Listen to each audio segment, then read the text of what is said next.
Now live! Hi everyone! Welcome. Please feel free to join us for this new episode of the British Cheese Weekender. My name is Naomi Richards. I am a cheese education manager of Savencia UK, of the École du Fromage of Savencia UK, which is dedicated to contribute to cheese education for professionals in this country. And today I'm really glad to be part of the British Cheese Weekender. I've just been watching Mary Quicks talking about cheese tasting, and I think it's a perfect ongoing discussions that are happening during 3 days, literally. We will be talking about cheese the whole weekend, and it's a marvelous initiative from the Academy of Cheese, and really glad to be part of this. So today we want to talk, and for that we will talk about why cheese is good for you. We have the chance in the Academy of Cheese and in the École du Fromage of Savencia to have nutrition experts. Her name is Jenny Williams, and she is one of the École du Fromage teachers, and she will be telling us everything she knows about cheese and health. Welcome, Jenny. How are you? Yes, I'm very well, thank you. How are you? Yeah, very good. So I've heard that there are many myths around cheese, isn't it? Yeah, that's right. So today we're going to try and dispel some of those myths and get to the bottom of why cheese actually is good for you. Excellent. And so to do so, I think what we've agreed to do is to kind of first of all go through what is within the cheese. What do I have in my, this is actually a 30-gram piece of cheddar. So if we say that this is an average cheese, what are the components of this cheese? And then we will start getting into the different factors of difference between one type of cheese or another, one type of milk and another, or as well, when do we eat cheese and when should we eat cheese? So let's start with what is there in a 30-gram piece of cheese. Yeah, sure. So I think one of the key myths that most people will have heard is that cheese obviously isn't good for you if you're trying to lose weight. It isn't very healthy. And actually that's not true, because cheese contains a lot of different macro and micronutrients that are really essential for lots of different functions in the body. And actually it's been shown some of those nutrients to actually do things like preventing osteoporosis, also preventing dental caries, reducing your risk of diabetes, and actually in some cases it can actually help you to lose weight. That's all to do with the calcium that's in the milk actually helps your body to remove lipids or fats, so then that can actually aid weight loss. It's not only dispelling myths, it's also removing guilt forever. That's amazing.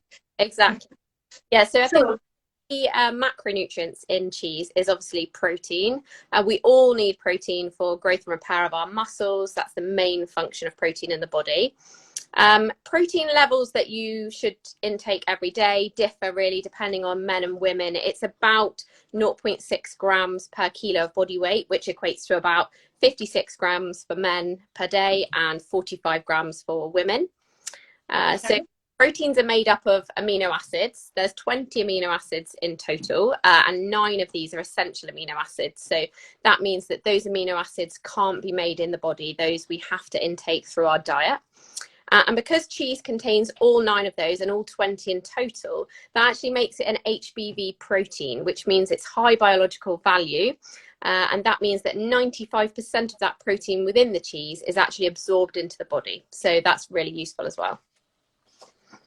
And that's all about macronutrients, but there's also some micro elements in the cheese.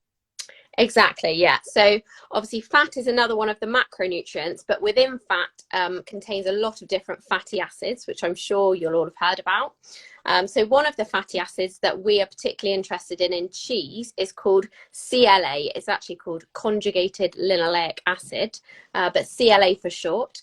And that's actually been proven through a lot of different studies scientifically that it can actually help many different aspects of your health. So it can help to prevent obesity and also have anti-inflammatory properties.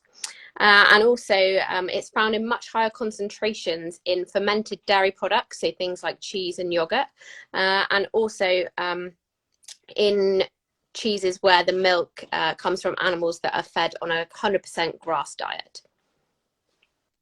Wow, I'm having a lot of waves, and many people are very interested by this topic, because yeah, that's true. We hear a lot about what's good and what's bad. There's another thing that is currently mentioned in the cheese, which is the amount of vitamins and the amount of calcium, and I think that's one of the main source of calcium is actually the cheese. Yeah, that's correct. So within the fats as well, everyone considers fats to be bad or not good for you, but actually they do contain 4 fat-soluble vitamins, which you can only actually find in sources of fat. So still really, really important for you. So those vitamins are vitamin A, D, E, and K. So vitamin A, obviously you need for your eye health to help you see in the dark. It's not a myth that carrots help you see in the dark. They're full of vitamin A. It also helps your immune system and your skin. Vitamin D is really, really important and actually a great component within the cheese because it helps the absorption of calcium. So with vitamin D and calcium in cheese, it should really help to bring the best to your bones and teeth. And then vitamin E is really good for your skin and your immune system as well. And vitamin K is good for wound healing and helping your blood to clot. So yeah, really, really important vitamins within fat as well. Yeah, and cheese is definitely a kind of like a small piece of cheese is a whole nutrient world. You've almost mentioned all the nutritional component that exists. So it is very rich. Maybe we should talk about, as I mentioned at the beginning, there are different factors that obviously will make these elements being slightly different. And one of the main factors is what is the source of the cheese, what is the type of milk. We have generally 4 main types of milk in our country to make cheese. There is the cow milk, buffalo milk, which is actually the second main source of milk production and cheese production. And then we have sheep milk and goat milk. So that's actually why we've chosen the different types of cheese that we've selected and with which we will go through. But let's start talking about the main differences, because we always hear that goat cheese, for example, is more healthy. So again, Jenny, tell us about the main aspects of each type of these milks. Yeah, so obviously, like you say, it makes sense that the nutrition within the milk will transfer in some way into the nutrition within the cheese. And because each of the milks are different, it means the nutrients in the cheese is going to be different. So, for example, a sheep's milk cheese, like the Mrs. Bell's Blue, which I think you've got there as well, Naomi, that would be high. And a buffalo milk cheese would also be higher in fat and protein. But again, that's not necessarily a bad thing. That's also going to be higher in those vitamins that we just spoke about. Goat's cheese, obviously, it's to do with the fatty acids in goat's cheese. That's where this healthier perception comes from. So goat's cheese contains more medium chain fatty acids than cow's milk, for example. And those basically are more easily broken down by the body, which means that they can be used straight away and they're less likely to be stored as fat. So that's where that kind of myth comes from, if you like. All right, and also when we talk about, and I think that's one of the questions we had, we talk about different types of milk. Obviously, the source of the milk is important, but also within the different animals, the different types of breed will provide different milk's property. Main example, we have two very strong breeds in the UK, the Holstein and the Jersey. If we look at the composition of both milk, first of all, in proportions of protein, they are very different. Jersey will provide up to 39% of protein in the composition of the milk, whereas the Holstein will be around 32%. So in amount of protein, there's a significant difference, but there's also a difference in the types of protein. And we talk about the beta-casein being the main protein types of the milk, but we will have variation of this beta-casein.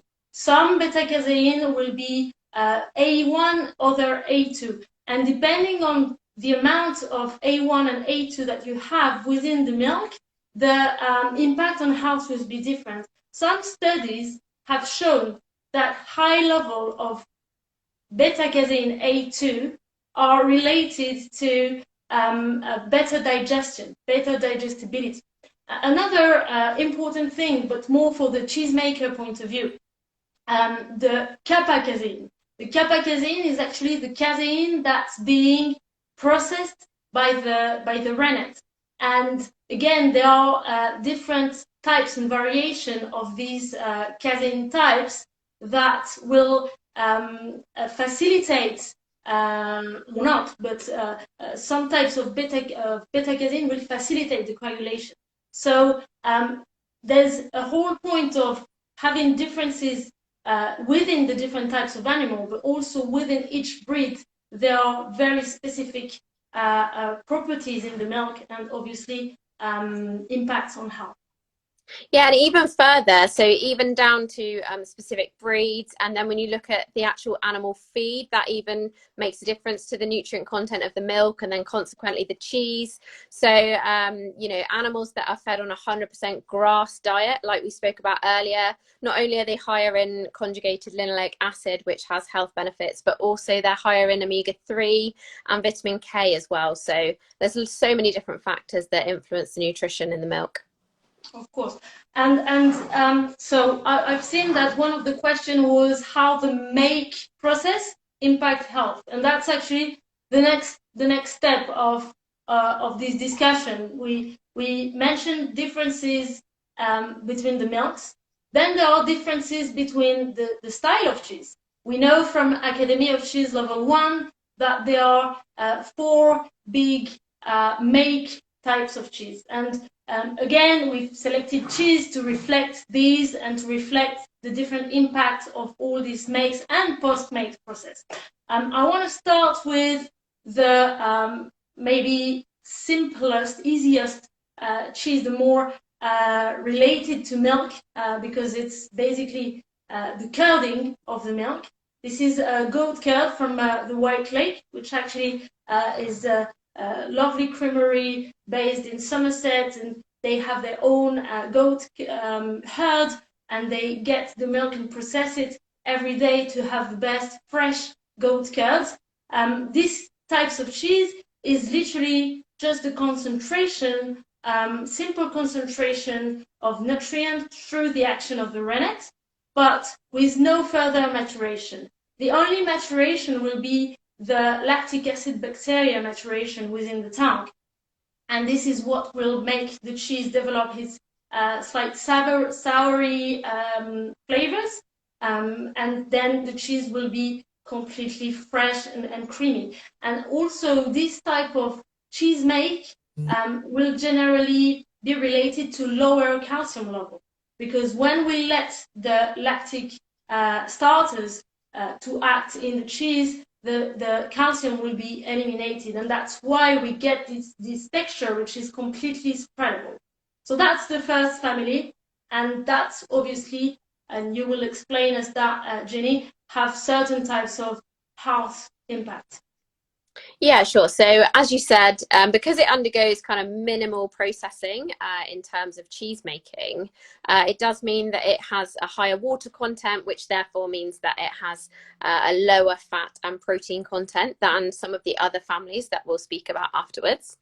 It does, however, mean that it's got a higher proportion of lactose, which isn't necessarily a bad thing, because actually in some studies that has been shown to have a prebiotic effect, which is really good for your gut health. And we know that gut health is really good for overall health. So definitely a good point there. And also because it has higher lactic acid bacteria, those have also been shown to have a probiotic effect. So you've got both prebiotics and probiotics in a fresh cheese, which is really, really good for your gut health. So I'm just taking care of my health. That's why I'm having cheese as we go. Okay, so let's move on to the next make families. We talk about soft cheese, and cheese. These cheese are, I have here, golden Sinner, so Welsh cheese coming from the Welsh cheese company actually. And this cheese was actually made by another coincidence and not expected reason. It's so the owner Adam decided to leave some cheese for longer in the maturation room and realized that they were getting this orangey color, and then used this concept to actually ripen the soft cheese variety that he's making. And so this ripening, this washing of the rind will give certain properties to the cheese, will mature and develop the protein and the fat content that is within this cheese, and will also have the bacteria and the mold flora on the cheese will also have its own nutritional impact. When we talk about soft cheese, we enter into a family where we can tell that the cheese is already firmer than what we've gone through with the fresh cheese. The firmness is allowed with building a structure, a protein structure, and linking the different proteins with calcium. So the calcium is actually in much higher proportion when we get to soft cheese. Another example of soft cheese that I have here is a completely different post-make style, Mrs. Bell Shepherd Purse cheese, which is blue cheese, so internal mold post-make style.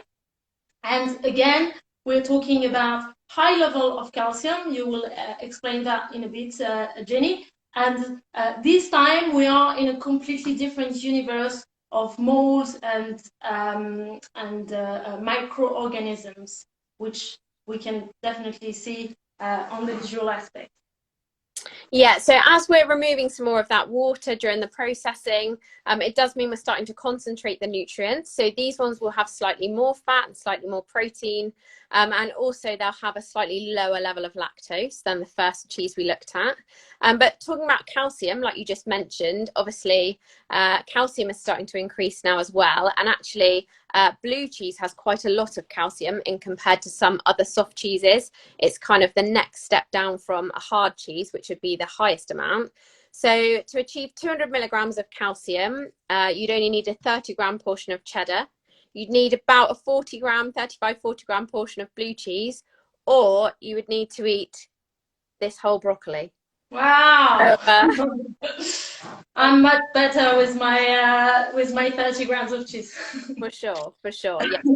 Concentrating up the nutrients, we're starting to get more of the micronutrients now as well, the vitamins and the calcium. Okay. I'm really struggling to see the questions because they are kind of blurry. But I've seen something talking about lactose.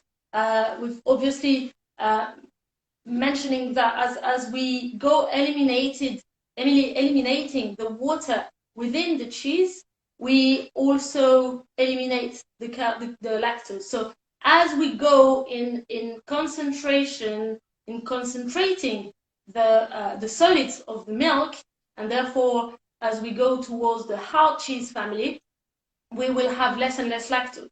And another impact on the lactose is obviously the maturation. The microorganism will use this lactose to develop and grow and mature the cheese. So the most cheese is within the effect of microorganism, the less lactose it will get. So that leads me to talk about the last cheese family, hard or in some cases hard cooked cheese. Here we have a hard cheese, the cheddar. It's actually a close bound cheddar from Barber's Creamery, who obviously maintain the tradition of the cheddaring process and use the technology of scalding the curd. So as we scald the curd, we will lift up the temperature and therefore make the grain of curd firmer but also more concentrated. We are eliminating the water, and we are also pressuring the cheese, which the process that's called the pressing of the cheese. That's, again, will allow to eliminate more water and concentrate more the nutrients of the cheese. So this type of cheese, Jenny, will have even more of the properties that we've mentioned in terms of macro and micronutrients. That's right, yeah. So we're starting to really concentrate the nutrients now. So there will be a higher fat and protein content. In a 30-gram portion of cheddar, you're looking at about 8 grams of protein. So, you know, it's really quite a lot. That's, you know, about a third. And also you're obviously starting to increase your calcium even further. The highest amount of calcium is found in hard cheeses of all the families. And also the lactose level now is so low, it's negligible. So for people who are lactose intolerant, most hard cheeses would be okay for them because so much of the lactose, as you said, has been removed. Okay, so I think that's the cheese world recovered and that we went through in what not yet half an hour. So we talked about varieties of cheese. We talked about varieties of milk. Another very important element that is most of time forgotten when we go straight away to say that cheese is not good. This element is when and how do I eat cheese? Because obviously we know that some culture will prefer the cheese after the meal, other will just have it as a starter. There are many different ways of eating cheese, and the question is, how does it impact, and what are the different influence of when do I choose to eat the cheese on my nutrition? Yeah, so as we've kind of talked about, there's so many different factors that affect the nutrition of the milk and then the cheese, which actually means that the type of cheese varies depending on how much you should have. Because of a hard cheese, where we've concentrated the nutrients down, we know that there's more in there and there's higher percentage of fat and protein. We should be looking at about 30 grams as a portion. But if we're looking at something like a fresh cheese, like the goat curd, you could have 100 grams as a portion because there's so much more water in there as well. So it really does depend on the type of cheese you're eating. In terms of occasion, obviously lots of us would like to have cheese as part of a starter. Some of us would like to have it as a cheese board at the end of our meal instead of a dessert.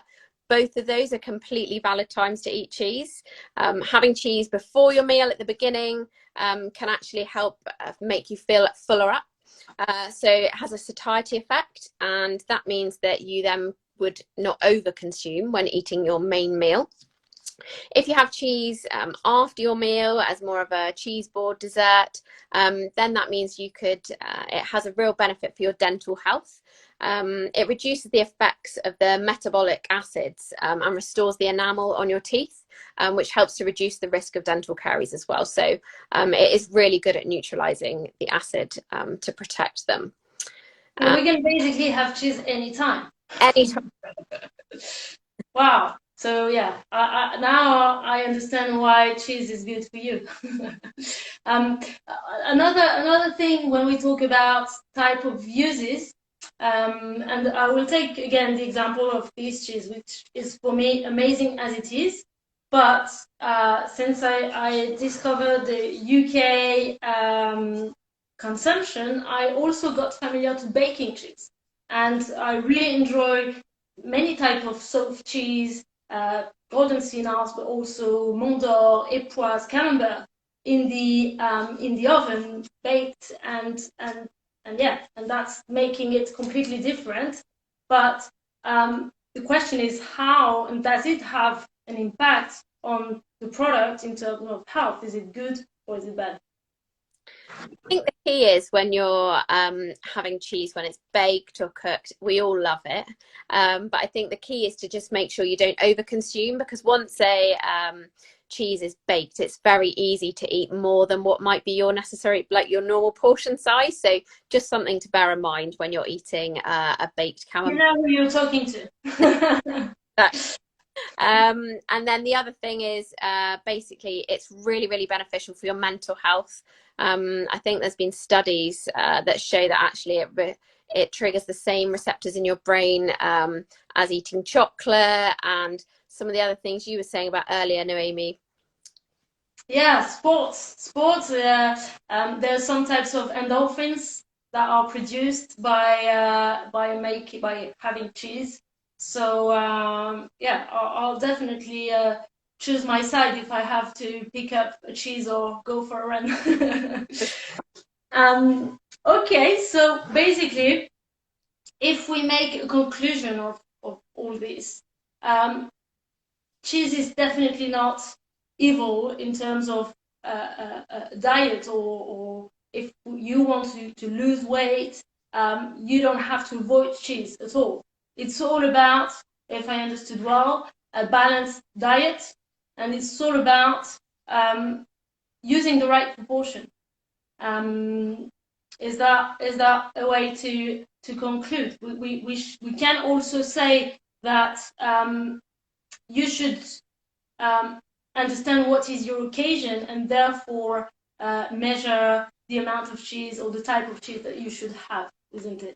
Yeah, so I just think keeping the cheeses you're eating varied as well, because we've shown today that there's so many different nutrients in different types of cheese in different quantities. So actually just eating a variety of different cheeses in the right proportion is great. Okay, so I will have the perfect British cheese weekender with no guilt. This was the purpose of this chat. But obviously, this British cheese weekender will also be an amazing opportunity for much more cheese education. This one was a bit of cheese and nutrition, but there's much more to come. So enjoy cheese. And I think next one at 6 p.m. will be with cheese and pickles. There's an amazing program, and now we know there's no guilt, and there's very wrong myth about cheese not being good for you. Let's keep enjoying it, and yeah, have a lovely weekend, everyone. Thank you very much, Jenny. With Jenny as well, we will surely prepare a nice masterclass on cheese and nutrition topic, maybe with a bit more advanced and scientific points of everything we've gone through. So we will surely will be seeing you again, and keep talking about how cheese is good for you. Yes, Thank you, Julia. thank you. Thank you very much. Have a lovely British cheese weekend, everyone.